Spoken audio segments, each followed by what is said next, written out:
नमस्कार दोस्तों, स्वागत है आप सभी का एम एन जी के जियास पॉइंट में। आप सभी दोस्तों लोग कैसे हैं? हम उम्मीद करते हैं अच्छे होंगे। दोस्तों, आज के इस वीडियो में हम करने वाले हैं ऑल कम्पिटिटिव एग्जाम के लिए हिस्ट्री, पॉलिटी, ज्योग्राफी, इकोनॉमिक्स और साइंस के मिक्स टॉप इम्पोर्टेंट प्रश्न को दोस्तों आज के इस वीडियो में हम करने वाले हैं। और सभी दोस्तों उस प्रकार के प्रश्न है जो कई बार कॉम्पिटिटिव एग्जाम में पूछे गए हैं। अगर दोस्तों आप लोग भी किसी भी कॉम्पिटिटिव एग्जाम का तैयारी कर रहे हैं तो इस वीडियो को पूरा जरूर देखिएगा। यह वीडियो दोस्तों सभी कॉम्पिटिटिव एग्जाम के दृष्टिकोण से बहुत ही महत्वपूर्ण है दोस्तों, और इस वीडियो को अपने दोस्तों में भी शेयर कर दीजिएगा। तो चलिए दोस्तों, आज के इस वीडियो को हम और आप मिलके शुरू करते हैं। देखिए दोस्तों, आज का पहला प्रश्न है, कहता है मार्सेलो क्या है? मार्सेलो दोस्तों क्या है? एक अमेरिकी भाषा, ब्राज़ील का एक बंदरगाह, दक्षिण अफ्रीका की एक जनजाति, साइबेरिया का एक जानवर। यह क्या है? तो ब्राज़ील का एक बंदरगाह है। साथ ही इसका सही जवाब ब्राज़ील का एक बंदरगाह के साथ चला जाएगा। अगर दोस्तों ब्राज़ील देश की राजधानी आपसे पूछा जाए तो राजधानी बोलिएगा ब्रासिलिया। दोस्तों इस देश की राजधानी हो जाएगा। तो दोस्तों राजधानी भी एग्जाम में पूछ लिए जाते हैं।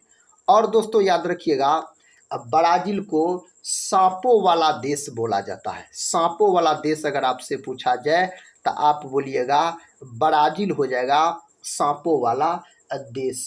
और दोस्तों कॉफ़ी का सर्वाधिक उत्पादन कौन देश करता है?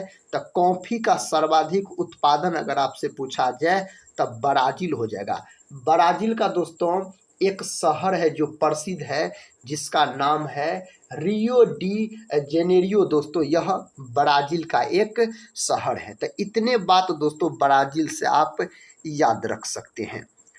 प्रश्न कहता है बुशमैन का संबंध है। बुशमैन का संबंध दोस्तों पूछा जा रहा है तो कालाहारी मरुस्थल से इसका संबंध है।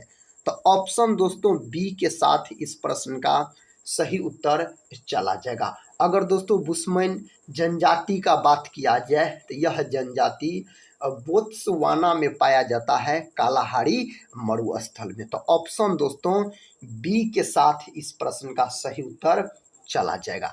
अगर दोस्तों सहारा मरुस्थल का बात किया जाए, इससे प्रश्न एग्जाम में पूछे जाते हैं। तो सहारा मरुस्थल के बारे में याद रखिएगा, यह विश्व का सबसे विशाल मरुस्थल है। विश्व का दोस्तों सबसे विशाल मरुस्थल पूछा जाए तो सहारा मरुस्थल बोलिएगा। इसका दोस्तों कितने देशों में विस्तार है सहारा मरुस्थल का? तो 11 देशों में दोस्तों इसका विस्तार है इसका सहारा मरुस्थल का। अगला प्रश्न कर लेते हैं। अगला प्रश्न कहता है लोयस पठार स्थित है। लोयस पठार दोस्तों यह पठार कहाँ स्थित है? इसका सही उत्तर दोस्तों आप लोग लॉक कीजिए, ऑप्शन सी हो जाएगा। चीन में दोस्तों स्थित है लोयस पठार का अगर बात किया जाए तो। अगर दोस्तों थाईलैंड का बात किया जाए तो सफ़ेद हाथियों का देश आपसे पूछा जाए, जो सफ़ेद हाथी का देश कहलाता है तो थाईलैंड है सफ़ेद हाथियों का देश। वैसे दोस्तों हाथी वाला देश पूछा जाए तो लाओस बोलिएगा। लाओस को दोस्तों हाथियों का देश कहा जाता है। अगर सफ़ेद हाथी का देश पूछा जाए तो थाईलैंड बोलिएगा। थाईलैंड की दोस्तों राजधानी भी एग्जाम में पूछ लिए जाते हैं, बैंकॉक दोस्तों इसकी राजधानी है। किसका? तो थाईलैंड का राजधानी पूछा जाए तो बैंकॉक बोलिएगा। नेक्स्ट क्वेश्चन दोस्तों ये रहा। क्वेश्चन कहता है वारली लोक चित्रकारी किस राज्य की लोक कला का एक रूप है? वारली लोक चित्रकारी किस राज्य की लोक कला का एक रूप है? महाराष्ट्र, गुजरात, मध्य प्रदेश और राजस्थान दिया गया है। इसका सही उत्तर हो जाएगा महाराष्ट्र हो जाएगा। तो ऑप्शन ए को आप लॉक कर सकते हैं। देखिए नेक्स्ट क्वेश्चन साथी कहता है स्ट्रेट ड्राइव पुस्तक के लेखक कौन है? दोस्तों इस पुस्तक के लेखक आपसे पूछा जा रहा है तो सुनील गावस्कर हो जाएगा इस पुस्तक के लेखक। अगर दोस्तों कपिल देव का बात किया जाए तो इनका पुस्तक का नाम है क्रिकेट इज माई स्टाइल। यह दोस्तों आत्मकथा है। क्या है साथी? यह आत्मकथा है, याद रखिएगा। इसका आत्मकथा का क्या नाम है? तो क्रिकेट इज माई स्टाइल, याद रखिएगा। अगले प्रश्न की ओर बढ़ते हैं। अगला प्रश्न कहता है पहला विश्व पर्यावरण दिवस किस वर्ष में मनाया गया था? 1980, 1972, 1979 और 1973 दिया गया है। इसका सही जवाब ऑप्शन डी में दिया गया है, 1973 हो जाएगा दोस्तों। अगर तारीख याद रखिएगा तब 5 जून 1973 हो जाएगा। विश्व पर्यावरण दिवस कब मनाया जाता है? तो विश्व पर्यावरण दिवस अगर आपसे पूछा जाए दोस्तों तो 5 जून के दिन मनाया जाता है विश्व पर्यावरण दिवस के रूप में। अगर दोस्तों आपसे पूछा जाए पहला विश्व पर्यावरण सम्मेलन कहाँ पर हुआ था? तो स्वीडन की राजधानी स्टॉकहोम में हुआ था दोस्तों। पहला विश्व पर्यावरण सम्मेलन कहाँ हुआ था? तो साथी स्टॉकहोम में हुआ था। यह स्वीडन की राजधानी है। नेक्स्ट क्वेश्चन कर लेते हैं। क्वेश्चन कहता है कालिदास सम्मान पुरस्कार किस राज्य सरकार द्वारा शुरू किया गया? कालिदास का बात हो रहा है दोस्तों। कालिदास सम्मान पुरस्कार पूछा जा रहा है तो यह शुरू किया गया मध्य प्रदेश सरकार द्वारा शुरू किया गया। कालिदास को दोस्तों भारत का शेक्सपियर बोला जाता है। अगर पूछा जाए भारत का शेक्सपियर किन्हें कहा जाता है तो आप बोलिएगा कालिदास को कहा जाता है। इस प्रश्न का दोस्तों उत्तर बताइए। प्रश्न कहता है ब्लू चिप कंपनी क्या है? यह कंपनी दोस्तों क्या है? 4 ऑप्शन देखिए दोस्तों आपके सामने दिया गया है। तो ऑप्शन सी को लॉक कीजिए। ब्लू चिप कंपनी आर्थिक रूप से बहुत मजबूत होती है। तो ऑप्शन सी के साथ दोस्तों इस प्रश्न का सही उत्तर चला जाएगा। नेक्स्ट क्वेश्चन कहता राजस्व में रैयतवाड़ी प्रयोग का प्रारंभ किसके द्वारा किया गया? किसके द्वारा दोस्तों इसका प्रयोग किया गया? तो ऑप्शन बी साथी हो जाएगा इसका सही उत्तर, थॉमस मुनरो के द्वारा किया गया। तो विकल्प बी को दोस्तों आप लॉक कर सकते हैं। दोस्तों आज के इस वीडियो में हम कवर कर रहे हैं हिस्ट्री, पॉलिटी, ज्योग्राफी, इकोनॉमिक्स और साइंस सभी के मिक्स इम्पोर्टेंट प्रश्न को जो ऑल कम्पिटिटिव एग्जाम के लिए महत्वपूर्ण है। अगला प्रश्न कर लेते हैं। देखिए दोस्तों प्रश्न कहता है निम्नलिखित में से कौन सी कतः आग्नेय चट्टान नहीं है? कौन नहीं है दोस्तों इसमें से? आग्नेय चट्टान नहीं है तो सेल नहीं है। ऑप्शन दोस्तों डी के साथ इस प्रश्न का सही उत्तर लॉक कर लीजिए। और इस प्रश्न का साथ ही सही उत्तर बताइए कौन विकल्प में दिया गया है। कहता है निम्नलिखित में से कौन सा एक रासायनिक परिवर्तन का उदाहरण है? इनमें से दोस्तों कौन एक रासायनिक परिवर्तन का उदाहरण है? तो कागज का जलना साथी रासायनिक परिवर्तन का उदाहरण है। कागज का आविष्कार दोस्तों कौन देश में हुआ था? तो चीन देश में हुआ था कागज का आविष्कार, अगर आपसे पूछा जाए तो। कहता है निम्नलिखित में से कौन राष्ट्रीय एकता परिषद का गठन करता है? किनके द्वारा इसका गठन किया जाता है? राष्ट्रीय एकता परिषद। कहता है प्रधानमंत्री कार्यालय, संसद, राष्ट्रपति और नीति आयोग दिया गया है। दोस्तों इसका सही उत्तर कौन ऑप्शन में दिया गया है? तो ऑप्शन ए में दिया गया है प्रधानमंत्री कार्यालय साथी इसका सही उत्तर चला जाएगा। दोस्तों प्रधानमंत्री का पद कौन अनुच्छेद में है? तो अनुच्छेद 74 में दोस्तों है प्रधानमंत्री का पद। अगर आपसे पूछा जाए तो आप बोल सकते हैं अनुच्छेद कितना में है साथी? तो अनुच्छेद 74 में इसका पद है। अगर दोस्तों संसद का बात किया जाए तो संसद अनुच्छेद किस में है?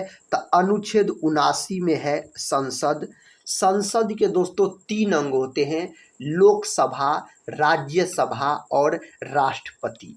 लोकसभा दोस्तों आर्टिकल 81 में है, राज्यसभा पूछा जाए तो 80 बोलिएगा, और राष्ट्रपति दोस्तों पूछा जाए तब 52 बोलिएगा। राष्ट्रपति का पद दोस्तों अनुच्छेद 52 में है और राष्ट्रपति का पद लिया गया है ब्रिटेन के संविधान से लिया गया है राष्ट्रपति का पद। राष्ट्रपति दोस्तों देश का प्रथम नागरिक होता है, तो इस बात को दोस्तों आप याद रख सकते हैं। नेक्स्ट क्वेश्चन की ओर बढ़ते हैं। देखिए दोस्तों क्वेश्चन आपके सामने है, इसका सही उत्तर दोस्तों आप लोग लॉक कीजिए, कौन ऑप्शन में इसका सही उत्तर दिया गया है। प्रश्न कहता है विश्व का सबसे बड़ा मंदिर परिसर कहाँ स्थित है? भारत, कंबोडिया, जापान और चीन दिया गया है ऑप्शन में। तो दोस्तों इसका सही उत्तर हो जाएगा कंबोडिया। अंकोर वाट का मंदिर दोस्तों कहाँ है? तो कंबोडिया में है और अंकोर वाट का मंदिर एक हिंदू मंदिर है, याद रखिएगा। जापान का दोस्तों अगर बात किया जाए तो इन्हें सूर्योदय का देश बोला जाता है। जापान की मुद्रा पूछा जाता है येन बोलिएगा और जापान की राजधानी हो जाएगा टोक्यो हो जाएगा। चीन का बात किया जाए तो कागज का आविष्कार दोस्तों और ताश का आविष्कार कौन देश में हुआ? तो चीन देश में हुआ। देखिए नेक्स्ट क्वेश्चन दोस्तों बहुत ही महत्वपूर्ण प्रश्न है एग्जाम के दृष्टिकोण से।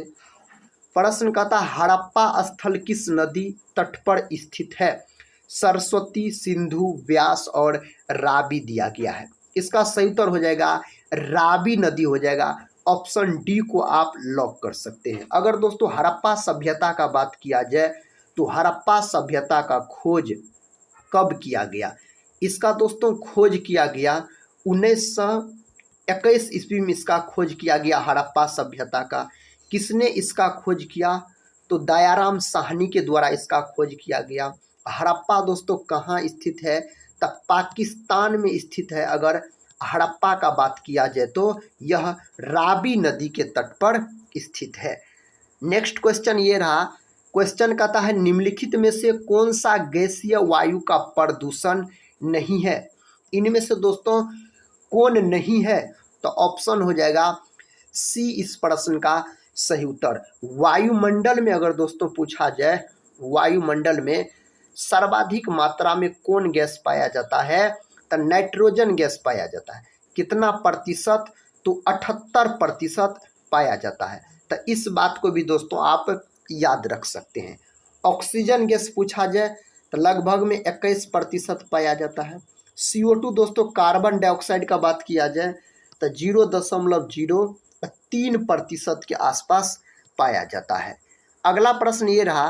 प्रश्न कहता है भारत के राष्ट्रीय कैलेंडर का कहता पहला मास है। पहला मास दोस्तों कौन होता है? इस 4 ऑप्शन में से एक ऑप्शन सही दिया गया है, चैत्र होता है दोस्तों। तो ऑप्शन आप डी को लॉक कर सकते हैं। यही अगर साथी आपसे पूछा जाए अंतिम मास कौन होता है? अगर साथी इसका अंतिम मास पूछा जाए तो बोलिएगा आप फाल्गुन। फाल्गुन दोस्तों होता है अंतिम मास। देखिए दोस्तों नेक्स्ट क्वेश्चन कहता है NAFTA के सदस्य है। इनका सदस्य आपसे पूछा जा रहा है।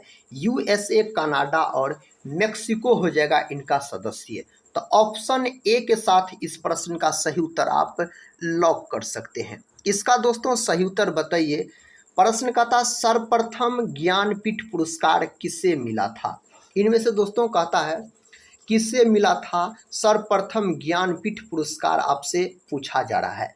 साथ ही इसका सही उत्तर हो जाएगा जी शंकर कुरुप को मिला था। तो ऑप्शन ए के साथ इस प्रश्न का सही उत्तर चला जाएगा। अगले प्रश्न की ओर बढ़ते हैं। देखिए दोस्तों अगला प्रश्न कहता है कोशिका के 4 अवयवों में उस कोशिका को पहचानिए जो पौधे की कोशिकाओं में पाया जाता है किंतु जंतु की कोशिकाओं में नहीं पाया जाता। कहता दोस्तों कौन पौधे की कोशिका में पाया जाता है लेकिन जंतु की कोशिका में नहीं पाया जाता है? तो इसका सही उत्तर कौन विकल्प के साथ चला जाएगा? तो कोशिका भित्ति और दोस्तों याद रखिएगा लवक। साथ ही 2 याद रखिएगा, एक होता है कोशिका भित्ति और दूसरा होता है लवक।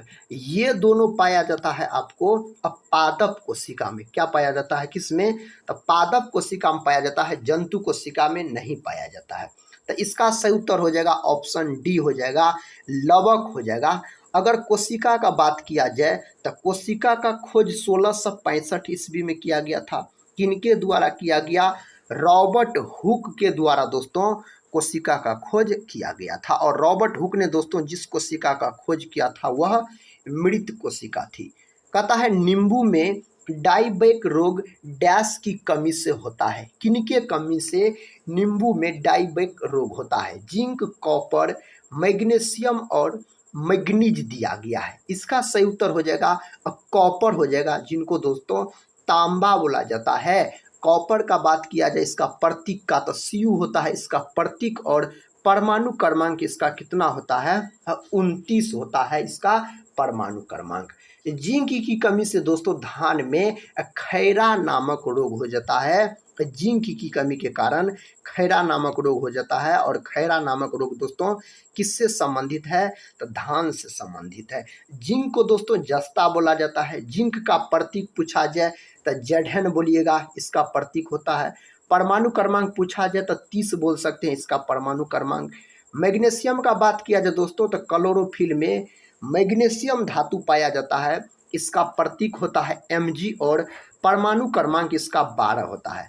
मैग्नीज का बात किया जाए तो इसका प्रतीक होता है Mn और परमाणु क्रमांक दोस्तों इसका 25 होता है। अगले प्रश्न की ओर बढ़ते हैं। देखिए दोस्तों अगला प्रश्न कहता है निम्नलिखित में से कौन सा विटामिन पानी में घुलनशील है? इनमें से दोस्तों कहता है कौन सा विटामिन पानी में घुलनशील है?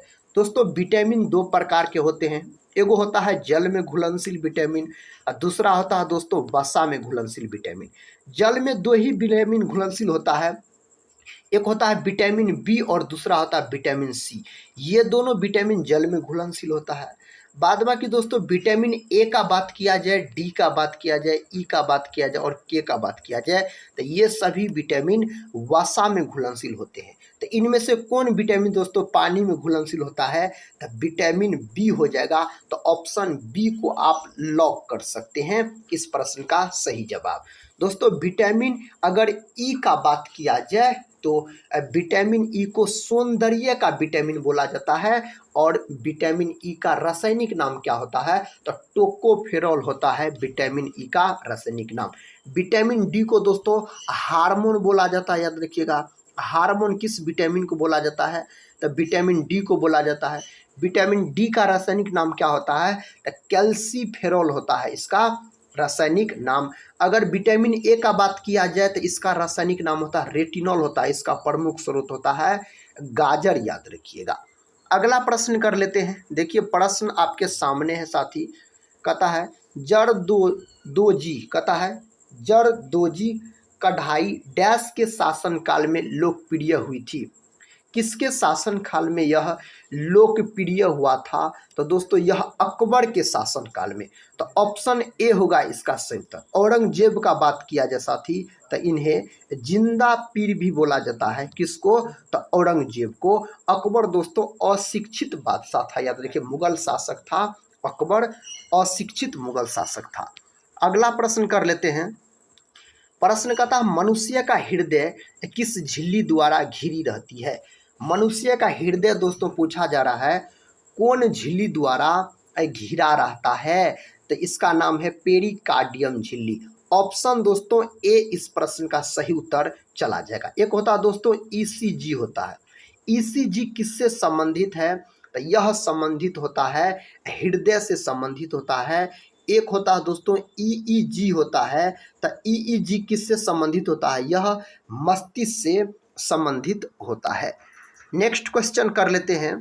क्वेश्चन कहता है मेखला चादर डैश राज्य का पारंपरिक परिधान है? कौन राज्य का है? त्रिपुरा, असम, पश्चिम बंगाल और उड़ीसा। इस चार ऑप्शन में से दोस्तों ऑप्शन बी में दिया गया इसका उत्तर असम हो जाएगा। दोस्तों असम में काजीरंगा नेशनल पार्क है जो कि बहुत ही प्रसिद्ध है और एक सींग वाला गेंडा के लिए प्रसिद्ध है। काजीरंगा नेशनल पार्क कहाँ है? तो असम में है, याद रखिए। देखिए दोस्तों नेक्स्ट क्वेश्चन कहता है देवदास उपन्यास किसने लिखा था? किसने लिखा था इस उपन्यास को? तो शरत चंद्र चट्टोपाध्याय ने लिखा था। तो ऑप्शन हो जाएगा डी इस प्रश्न का सही उत्तर। अगर दोस्तों रविंद्रनाथ टैगोर का बात किया जाए तो गीतांजलि, गीतांजलि को दोस्तों किसने लिखा है? तो गीतांजलि को लिखा है रविंद्रनाथ टैगोर ने लिखा है। इन्हीं के लिए दोस्तों इन्हें नोबेल पुरस्कार मिला। कब मिला था नोबेल पुरस्कार? तो 1913 में मिला था। और किस क्षेत्र में दिया गया? साहित्य के क्षेत्र में दिया गया, याद रखिएगा दोस्तों। गीतांजलि को अंग्रेजी में अनुवाद किसने किया? यह भी प्रश्न पूछा जाता है। तो W.B. किट्स से याद रखिएगा, गीतांजलि को अंग्रेजी में अनुवाद किया। अगर दोस्तों मुल्क राज आनंद का बात किया जाए तो कुली नामक पुस्तक किसने लिखा है? तो कुली नामक पुस्तक को लिखा है मुल्क राज आनंद ने। अगर प्रेमचंद का दोस्तों बात किया जाए तो प्रेमचंद का हो जाएगा गोदान हो जाएगा। गोदान पूछा जाए किसका पुस्तक है? तो प्रेमचंद का है। पूस की रात और गबन याद रखिएगा, ये सभी प्रेमचंद का पुस्तक है। अगला प्रश्न दोस्तों कर लेते हैं। प्रश्न कहता है निम्नलिखित में से किस कवि ने कविताओं की किताब मधुशाला लिखी है? किसने दोस्तों मधुशाला को लिखा है? इस 4 ऑप्शन में से एक ऑप्शन सही है, उस ऑप्शन का नाम है हरिवंश राय बच्चन। ऑप्शन ए दोस्तों सही है। मधुशाला को दोस्तों किसने लिखा है? तो हरिवंश राय बच्चन ने लिखा है। अगर दोस्तों बात किया जाए मुंशी प्रेमचंद का, किसका दोस्तों? अगर मुंशी प्रेमचंद का बात किया जाए तो गोदान हो जाएगा, पुस की रात हो जाएगा, गवन हो जाएगा, इसका है। माखनलाल चतुर्वेदी का अगर पूछा जाए आपसे दोस्तों तो आप याद रखिएगा हिम तरंगिनी।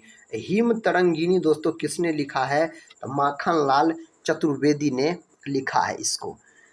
देखिए नेक्स्ट क्वेश्चन कहता है बैंकिंग लोकपाल योजना की शुरुआत किसने की? इस योजना का शुरुआत किसके द्वारा दोस्तों किया गया? तो रिजर्व बैंक ऑफ इंडिया के द्वारा इसका शुरुआत किया गया। किसके द्वारा किया गया?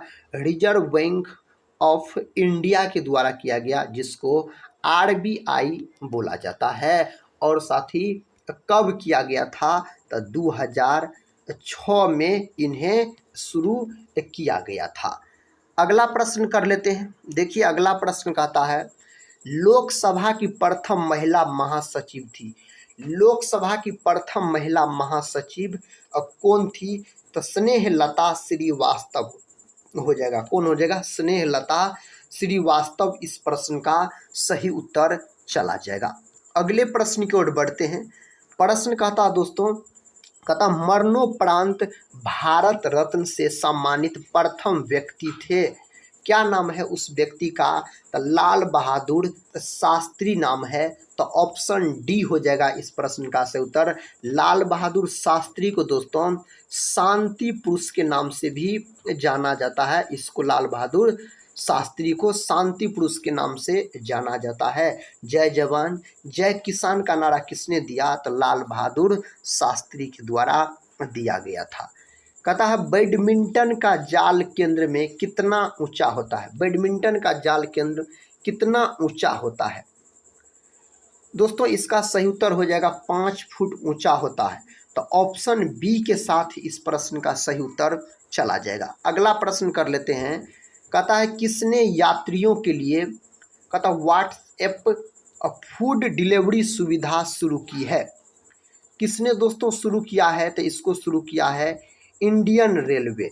ऑप्शन बी के साथ इस प्रश्न का सही उत्तर चला जाएगा। तो ऑप्शन बी को आप लॉक कर सकते हैं। इस प्रश्न का दोस्तों सही उत्तर बताइए। प्रश्न कहता है भारत की पहली पंचवर्षीय योजना डैश पर आधारित थी। कौन मॉडल पर आधारित था? पंचवर्षीय योजना पूछा जा रहा है। तो ऑप्शन डी हो जाएगा हेरोल्ड डोमर मॉडल पर आधारित थी दोस्तों प्रथम पंचवर्षीय योजना। प्रथम पंचवर्षीय योजना की अगर आपसे अवधि पूछा जाए तो 1951 से 56 बोलिएगा। प्रथम पंचवर्षीय योजना की अवधि। प्रथम पंचवर्षीय योजना में दोस्तों किस पर जोर दिया गया था? तो कृषि पर याद रखिएगा। और दोस्तों याद रखिएगा टोटल पंचवर्षीय योजना का बात किया जाए तो 12 पंचवर्षीय योजना आया टोटल। अगला प्रश्न कर लेते हैं।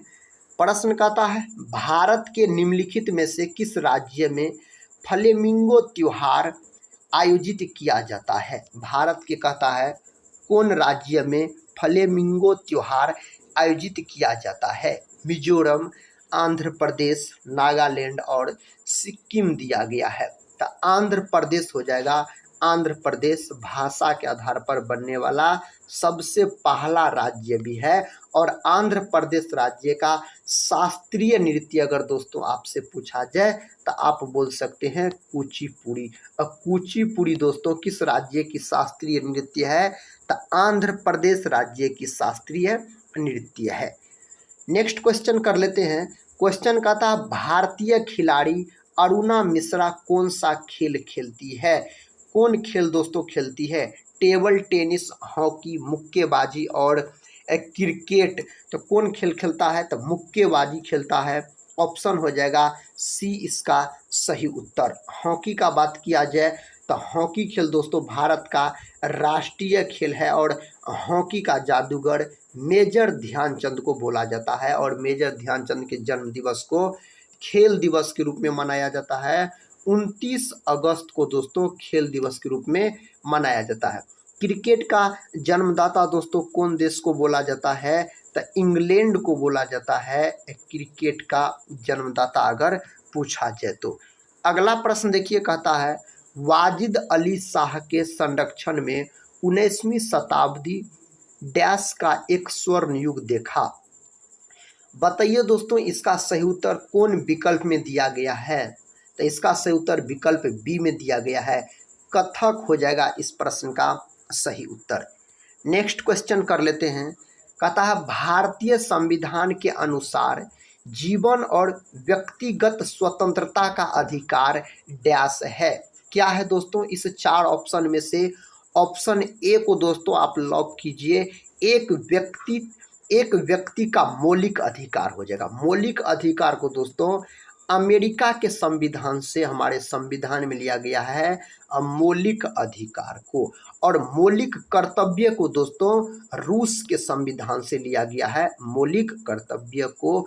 नीति निर्देशक सिद्धांत दोस्तों यह आयरलैंड के संविधान से लिया गया है।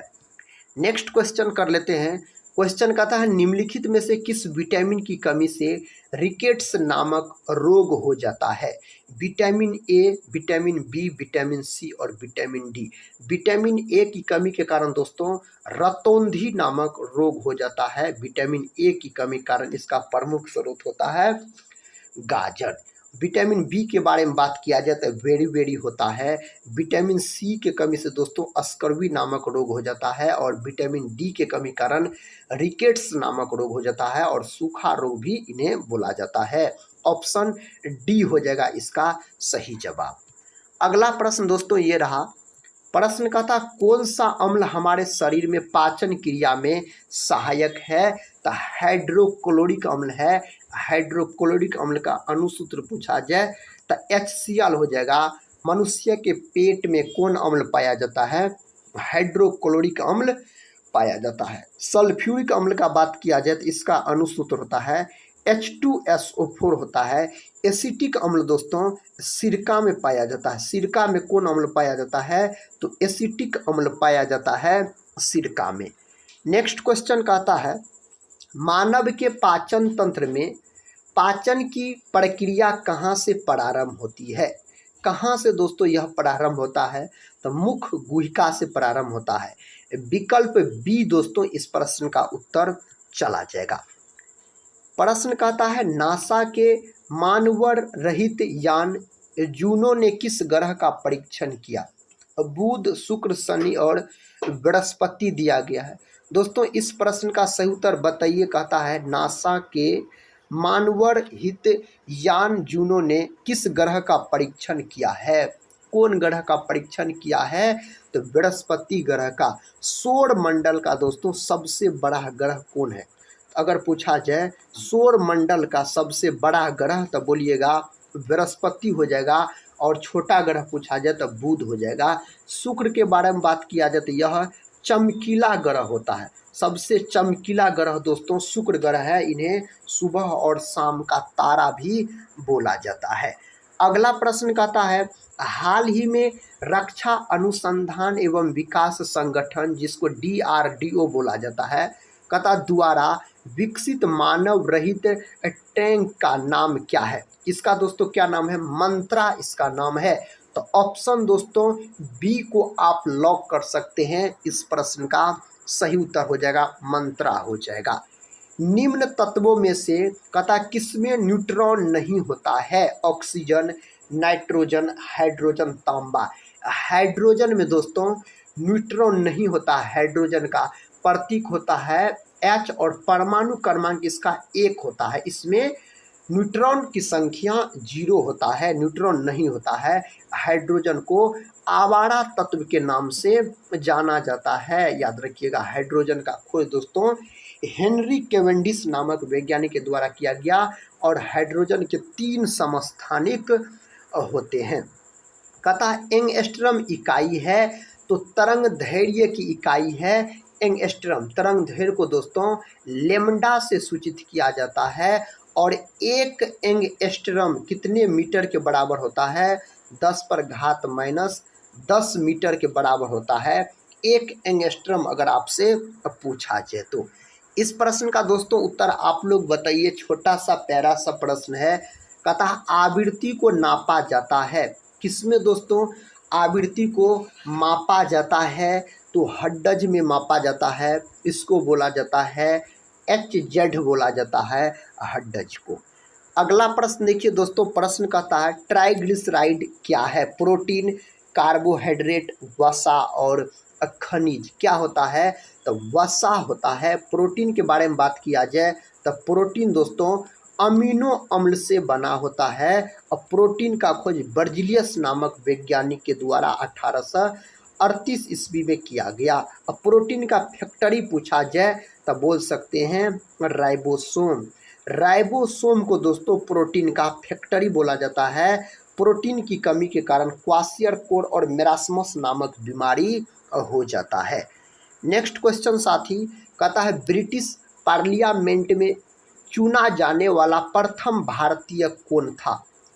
इसका दोस्तों सही उत्तर कौन ऑप्शन में दिया गया है, ऑप्शन सी में दिया गया है दादा भाई नौरोजी हो जाएगा इस प्रश्न का सही जवाब। तो ऑप्शन सी को दोस्तों आप लॉक कर लीजिए। नेक्स्ट क्वेश्चन कहता है भारतीय कांग्रेस कहाँ पर उदारवादियों एवं उग्रवादियों 2 भागों में विभाजित हो गई। सूरत अधिवेशन 1907, लाहौर अधिवेशन 1919, कोलकाता अधिवेशन 1911, कराची अधिवेशन 1913। दोस्तों इसका सही उत्तर हो जाएगा सूरत अधिवेशन 1907 हो जाएगा। तो ऑप्शन ए को आप लॉक कीजिएगा। यह प्रश्न दोस्तों बहुत ही महत्वपूर्ण है। इस प्रकार के प्रश्न एग्जाम में कई बार पूछे गए हैं। प्रश्न का था 1907 के भारतीय राष्ट्रीय कांग्रेस के सूरत के वार्षिक अधिवेशन के अध्यक्ष कौन थे। दादा भाई नौरोजी, बाल गंगाधर तिलक, गोपाल कृष्ण गोखले, रास बिहारी घोष। दोस्तों इसका सही उत्तर हो जाएगा रास बिहारी घोष हो जाएगा, ऑप्शन डी हो जाएगा। अगर गोपाल कृष्ण गोखले का बात किया जाए तो महात्मा गांधी का राजनीतिक गुरु पूछा जाए तो गोपाल कृष्ण गोखले बोलिएगा। कहता है मार्ले मिंटो सुधार बिल किस वर्ष पारित किया गया, 1905, 1919, 1911 और 1920 दिया गया ऑप्शन में। तो 1909 में दोस्तों मार्ले मिंटो सुधार पारित किया गया 1909 में।